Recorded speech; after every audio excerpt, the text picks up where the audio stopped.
Nawi sa habulan at pambubugbog ang paninita ng dalawang barangay official sa isang minor de edad sa Maynila. Nakatutok si Von Aquino. Exclusive! Sa kuha ng CCTV ng Barangay 54 Zone 4 Tondo, Maynila, makikitang pumasok sa Balaya Street ang isang tricycle. Sakay nito ang isang menor de edad at kanyang tiyuhin. Huminto ito nang makasabay ang isa pang tricycle kung saan nakasakay ang isang kagawad ng barangay. Ang video na ito, kuha ng pamilya ng menor de edad habang nire-review ng barangay ang CCTV video. Biglaan niya pong sinabi yung pagalit na, "Bawal dumaan dyan. Sino kayo? Tagasan kayo? Anong ginagawa nyo dito?"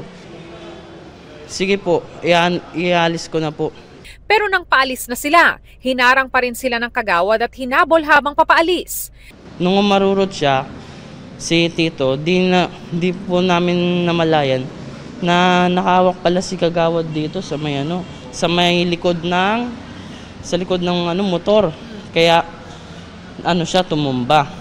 Sa isa pang kuha ng CCTV, makikitang hinarang na mga kalalakihan ng tricycle ng menor de edad at kanyang tiyuhin at bumaba sila. Maya-maya, sinuntok ng kagawad ang menor de edad na gumanti rin. May makikita rin na iba pang sumuntok sa menor de edad. Kinuyog po ako sa gilid, dinala po ako sa halimbawa, ito po yung barangay hall. Dinala sa gilid ako dyan, pinagaganon-ganon po ako.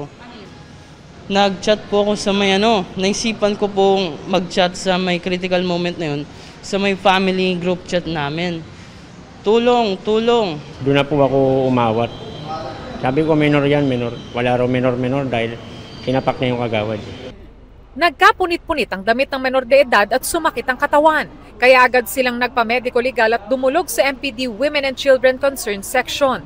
Mga elected officials kayo, bakit nyo po yun magagawa?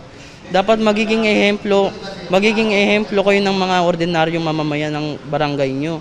Naaresto ang barangay kagawad at isang barangay XO at sinampa ng reklamong slight physical injury in relation to Republic Act 7610. Nakatakda silang i-inquest ngayong araw. Tumanggi silang magbigay ng pahayag. Ayon sa chairman ng Barangay 54 Zone 4, pinababantayan niya ang Balaya Street dahil sa mga insidente ng nakawan doon pero hindi naman niya ipinagbawal ang pagpasok doon. Madalas nga nagkakanakawan dyan sa may lugar na yan, dyan sa Balaya, nang ninanakaw dyan yung mga wiring. Ngayon ako rin mismo sa kanila, nasabi ko, tignan-tignan nila yung Balaya na yan. Hindi rin daw niya kinukonsinti ang pananakit. Hanggat maaari, huwag silang nananakit hanggat wala talagang ebidensya. Humingi naman ako ng pasensya sa kanya. Kaya lang kung ano man yung gusto niya mangyari, wala akong magagawa. Para sa GMA Integrated News, Von Aquino, nakatutok 24 oras.